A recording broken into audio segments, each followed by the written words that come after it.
आयुष्यभर कष्ट केलं, 96 एकर इस्टेट कमावली. त्या 96 एकराचा पोरगा त्याच्या बापानं आयुष्यात कधी पुस्तकात सुद्धा इमान बघितलं नाही. पण त्याच्या पोरानं ऑस्ट्रेलियावरनं 7 लाखाचं कुत्रा आणलं, ती बी इमानानं. म्हणजे कष्ट ह्यानं केलं, पण फळ कुणाला? कुत्र्याला मिळालं. म्हणजे ज्या बापानं आयुष्यभर कष्ट केलं तो विमानात कधी बसला नाही, पण ज्या कुत्र्याचा काही संबंध नाही तो कुत्रा विमानात ना आला. तर तुम्हाला माहित असेल तर विमानामध्ये तुम्हाला एखाद्या प्राणीने त्याचं तिकीट काढावं लागतं, वेगळं पे करावं लागतं. नशीब बघा ना, नशीब. मग तुम्ही इमानदारीनं सांगा बसलेले, नशीब कुत्र्याचं चांगलं का 96 एकर कमिवलेलं चांगलं? कळतंय की तुम्हाला दादा महाराज? बरं का, नशीब आहे रे, प्रारब्ध प्रबळ आहे त्या कुत्र्याचं. दुसरं काय, त्यांना काहीतरी चांगल्या गेल्या जन्मात काहीतरी पुण्य केलं असावं. प्रारब्ध प्रबळ आहे. अन्न मान धन तो प्रारब्ध अधीन. काही माणसाला मिळतं, नशीब चांगलं आहे, पण काही माणसं कष्टाने कमावतात, त्याचं कर्म प्रबळ आहे. जगाचा मालक दिल्याशिवाय राहत नाही. म्हणून जरी नशीब चांगलं नसेल तरी खचू, सगळ्या नशिबावर ढकलू नका बरं का तरुण पोरं. ते म्हणचाल ताई नशीब नशीब, काही नाही. नशिबावर ढकलून काही होत नाही. 2 लाख पायदळ, 1 लाख घोडदळ स्वराज्याचं, 10 पटीनं जास्त सैन्य शत्रूचं. ज्यांचा बाप गुलामगिरीत, त्या राजानं विचार केला असता की मी स्वराज्य निर्माण कसं करावं, तर जमलंच नसतं. स्वतःचा बाप गुलामगिरीत आहे, पण हिंदवी स्वराज्य निर्माण करायचं आहे. स्वतःवर विश्वास आहे, नशिबावर नाही. अरे विश्वास आहे त्या शेतकऱ्याच्या तरण्या बांड पोरावर. अरे मुठभर मावळे हातात घेऊन एवढं प्रबळ ज्याचं सैन्य, त्याच्या नाकावर टिचून 260 पेक्षा जास्त किल्ले 40 वर्षाच्या आत हस्तगत केले. हे कर्म आहे. मग जिथं कर्म प्रबळ आहे तिथं भविष्य सुद्धा पलटायची ताकद राहते ना. औरंगजेबाला वाटलं छत्रपती शिवरायांच्या निधनानंतर काय जमणार आहे या मराठ्यांना आता. अरे मुठभर आहे, एका महिन्यात दख्खन अख्खं पायाशी. औरंगजेबाने दख्खन पायाशी घ्यायची स्वप्न बघतच राहावी, पण त्याला कुठं माहित आहे, अरे भक्त सिंह गेलाय, छावा अजून जिवंत आहे, त्याच्या दुपटीनं ताकद आहे त्यांच्यात. 16 वर्षात बुधभूषण नावाचा संस्कृत ग्रंथ छत्रपती शंभूराजांनी केला. विचारांची ताकद लक्षात घ्या. फक्त मनगटावर चालत नाही बरं. आजही, कालही आणि उद्याही तुम्हाला हे मान्यच करावं लागेल की शस्त्रापेक्षा शास्त्र जास्त ताकदवान आहे आणि शास्त्रानेच सगळं जिंकू शकतो. धर्मो रक्षती रक्षिता. हा धर्मासाठी मरायची ताकद पाहिजे रे. धर्म आपल्यासाठी पाहिजे ते करतो. या विषयाकडे विचार केला. एका महिन्यात दख्खन पायाशी काय लागतंय? अरे ही 16-17 वर्षाची तरुणी बांडपुरी चड्डीत फिरणारी, यांना काय जमणार आहे? असा विचार करणारा औरंगजेब 9 वर्ष तडपडत होता. 9 वर्ष प्रयत्न केला. 9 वर्ष प्रयत्न करून एकही किल्ला माझ्या शंभूराजांना हाती लागू दिला नाही. इतकी ताकद आमच्या मातीत आहे. कधी कधी मला नवल वाटतो, कुठलं किती सुंदर मातीत जन्माला आलो रे आपण. कधी विचारच केला नाही का रे आजची पिढी? कधी विचारच केला नाही का आपल्या कुळाचा, की आपण कुठल्या कुळात जन्माला आलो? 56 लाख कोटीचा तख्त शंभूराजांना मुघल देत होते. कालही, आजही आणि उद्याही ज्या ज्या लोकांनी लाचारी केली त्या लोकांना भोगावं लागलं. आयुष्यात बेईमानी, लाचारी भोगावीच लागते. केले कर्म झाले त्याची भोगाले. त्या शंभूराजांच्या कोणीतरी दोघा चौघांनी या जमिनीच्या तुकड्यासाठी, त्या पैशासाठी लाचारी केली म्हणून माझं शंभूराजे मुघलांच्या हाती लागले. हे तर 9 वर्ष ज्यांनी लढवत ठेवलं ते असे मुघलांच्या हाती सहजासहजी लागलेच नसते. आजही आपण तेच करतोय. 500,000 मतदान करणारी जात झाली आपली. आपल्याला कोण व्यक्ती काही घेणं देणं नाही. आपल्याला फक्त माझी गाडी, माझी माडी, माझी दाढी, माझी बॉडी, माझ्याच बायकोची गोलगोल साडी, बस. तुझी दाढी जळू दे, माझी बिडी पिटू दे. माणसं नाही रे आपण. आपण सगळेच बरं, आपल्याला काही घेणं नाही कोणाचं धर्माचं बिर्माचं. आपण निर्लज्ज झालोय. निर्लज्ज कळतं ना? विचारलं महाराज बरं का. म्हणजे अशी लाज नसलेली, आपल्याला काही लाजच राहिली नाही. आपण असे म्हणजे कोडगे झाले. तुम्ही करा वटवट, मी आहे रामदट. आपण इथं बसून ऐकणार, घरी गेलं की हायच चालू आपलं. आपली कशी गत झाली, एका माणसानं म्हातारी समोरचा पेरू चोरला आणि पळायला लागला. त्याला वाटलं म्हातारी अशी काय आपल्या मागं पळून पळणार आहे. पण म्हातारी बी भाऊ किर्लोस्कर कंपनीची होती. पार्लेजीचा माल होता म्हातारीचा बी. म्हातारीनं असा पदर खावला आणि जी माग लागली त्याच्या भर बाजारात धरला. तरणा बांड पण धरला ना म्हातारीनं. मारला, एवढा मारला चपलीचे 2 तुकडे झाले. एवढा मार खाऊन झाल्यावर आपल्यासारखा एखादा सज्जन म्हणला, आता स्वतःला म्हणून घ्यायचं, लोक तर म्हणत नाही, आपणच सज्जन म्हणायचं महाराज बरं का. आपल्यासारखा सज्जन चालला होता तर म्हणला, लाज वाटते का तुला? अरे 5-10 रुपयाच्या पेरूसाठी अख्ख्या बाजारात मार खाल्लास. इज्जत नावाची काही गोष्ट आहे का नाही? अरे इज्जत गेली ना तुझी. ती म्हणला, माझी काय गेली? तिची चप्पल तुटली. अरे मूर्खा, तिची चप्पल तुला मारून तुटली आहे, लक्षात आहे का तुझ्या? असे झालोय आपण. आपल्याला काही घेणं देणं राहिलं. पण विनंती आहे, सांभाळा. 56 लाख कोटीचं तख्त शंभूराजांना मुघल देत होते, पण माझ्या राजाने नजर खाली सुद्धा केली नाही. औरंगजेबाचा सेनापती मारून झाल्यानंतर 10 ते 12 दिवसांनी औरंगजेबाच्या समोर आलाय. औरंगजेब फार ऐटीत विचारतोय, बता क्या हुआ, झुका? सेनापती सांगतोय, जहांपना जहांपना, छोटा मुंह बड़ी बात कर दूंगा, माफ कर देना. जहांपना, छोटा मुंह बड़ी बात कर दूंगा, माफ कर देना. लेकिन खुदा की कसम सच बोलता हूं, इतने राजे देखे, इतने वीर देखे, इतने शूरवीर देखे, लेकिन इस शिवा के बच्चे की जैसी औलाद आज तक इस नजर ने नहीं देखी. क्या खुदा का बंदा है वो शंभा. इतना मारा, इतना जलील किया, पाव मरोड़े, हाथ मरोड़े, नाखून उकाड़े, जिस जिस जगह पे मारा उस जगह पे नमक लगाया. मौत भी कांप जाए इतना जलील किया, फिर भी संभा उफ तक नहीं करा. किस मिट्टी से बना है पता नहीं जहांपना, लेकिन माफ करना इसको. अब मैं उस खुदा के नेक बच्चे को और नुकसान नहीं पहुंचा सकता.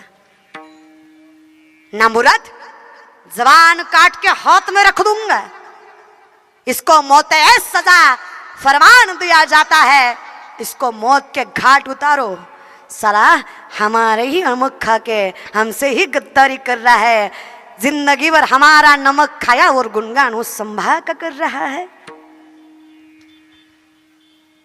तसेच दिवस उलटत गेले. 42 दिवस माझे राजे तडपडत होते. शेवटी औरंगजेब समोर उभा आहे. झाडाच्या साली काढल्या तशा अंगाच्या साली काढल्या आणि कुत्र्याला खाऊ घातल्या. पायाची बोट, हाताची बोट, नाकाचा चिंडा, जिभेचा तुकडा मारला माझ्या राजाचा.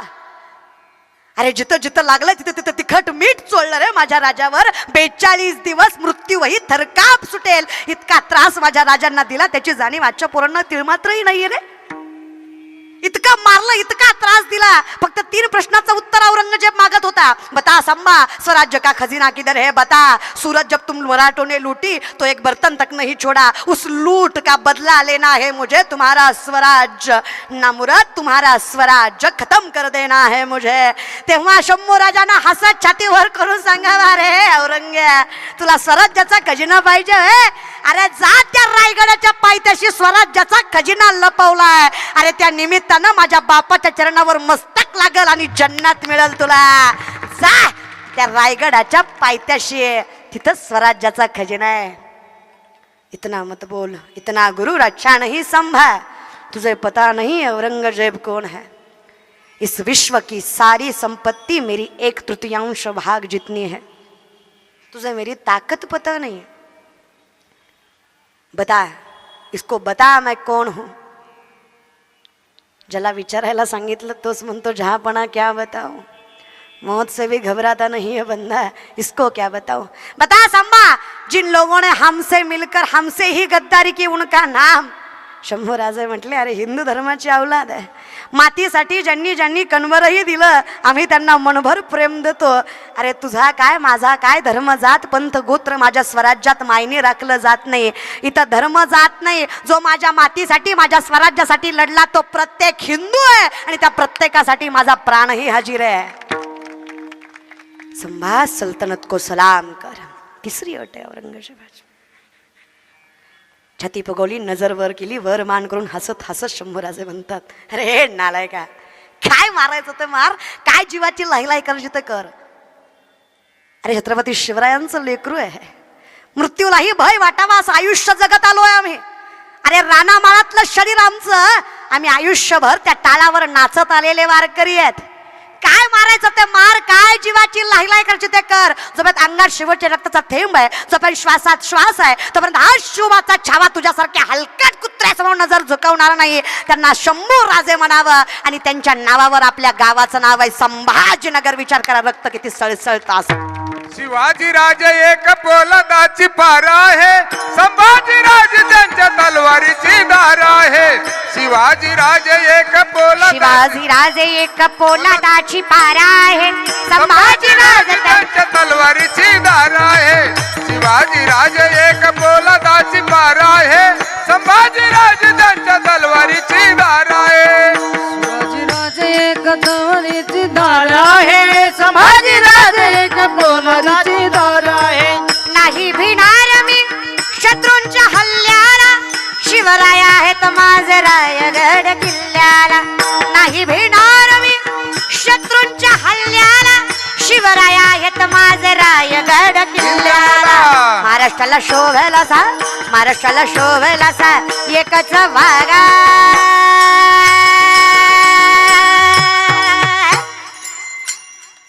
शिवाजी राज त्यांच्या तलवारीची धार आहे, शिवाजी राज एक पोलादाची पार आहे, संभाजी राज त्यांच्या तलवारीची धार आहे. शिवाजी राजे एक पोलादाची पार आहे, संभाजी राजे त्यांच्या तलवारीची धार आहे. शिवाजी राजे एक पोलादाची पार आहे, संभाजी राजे त्यांच्या तलवारीची धार आहे. शिवाजी राज एक पोलादाची भार आहे, संभाजी राज त्यांच्या तलवारीची धार आहे.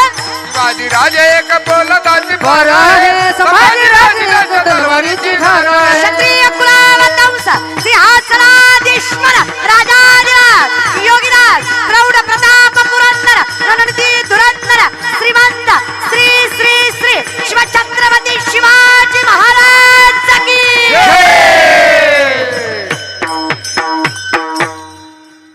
ज्याला जय म्हणून वाटलं नाही त्यानं घरी जाऊन पिटवून घ्या.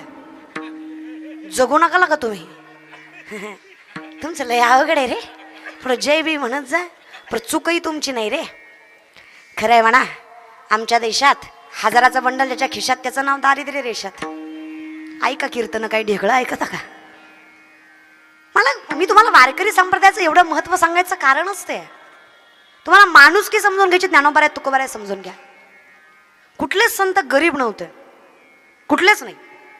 ज्यांचा अभंग आहे ते नामदेवराय. नामदेवरायांची बायको राजाई 3.5 क्विंटल सोन्याच्या पलंगावर झोपायची. किती? संभाजीनगर 3.5 क्विंटल सोन्याचा पलंग होता. अय बजाजनगरच्या बाया, 3.5 क्विंटल सोन्याचा पलंग होता. नामदेवरायच्या बायकोला झोपाया, तरी नवऱ्याला जी शिवाय बोलत नव्हती. चहा जे, पाणी जे, स्वयंपाक जे. तुमचं बरं आहे ना? विचारलं दुसरं काही नाही महाराज. असं आवड आपलं बरं आहे, आपलं आपलं काय आता. अवघड आहे रे दाद्या. संतांच्या बायका पण मावडी संतांसारख्या होत्या. कधीच तक्रार नाही, काय नाही काय नाही. आपल्या 3 टाइम खातात तरी माहेरी गेल्यावर म्हणतात काय बाय जनावर भेटलो मी हा म्हणून सांभाळलो 3दा खाऊन म्हणतात महाराज. अवघड आहे आपलं थोडं. नाही आपलं चुकणं नाही, आपली चूक नाही. आपले लग्न वेळेवर लागले, सॉरी तुमचे, माझं व्हायचंय. तुमचे लग्न वेळेवर लागले, हा तुम्ही ब्राह्मणाचं ऐकलं. शास्त्र धर्म का सांभाळायचा असतं लक्षात ठेवा. क्षणाला किंमत असते. देवाचा जन्म त्याच वेळी त्या क्षणी का व्हावा, त्याला काहीतरी शास्त्र असतं रे. हे समजून घेत जा. चुकही तुमची नाही. नाचायलाही भरपूर होते आपल्यात. नाचू नये असं नाही, माझी विनंती आहे. नाचावंच आणि लग्नात नाचावंच, त्याचं वरदान आहे. महादेवाच्या लग्नात भूत होती नाचायला. भूत येताळ नाचती हर्ष करी उमापती महाराज. बरं का, भूत होती. कोण? कुणाच्या लग्नात? महादेवाच्या. कोण होती? भूत होती. पण त्या भूताचं नाचणं भूतावानीच, ती नाचणं भूतावानीच महाराज. बरं का, त्या भूताचं नाचणं बघून सगळ्या कलवरे बेशुद्ध झाल्या. मग महादेव म्हणले बाबा माझं लगीन होऊ द्या. आधीच तरी राख लावणाऱ्याला कोणी बायको देत नव्हतं, कशी बशी भेटली, लगीन तरी होऊ द्या, नाचू काय नका. भूत म्हणली देवा भूत असलो म्हणून काय झालं, पण आम्ही तुमचे भक्त आहे ना. हा तुम्ही असं आम्हाला बाजूला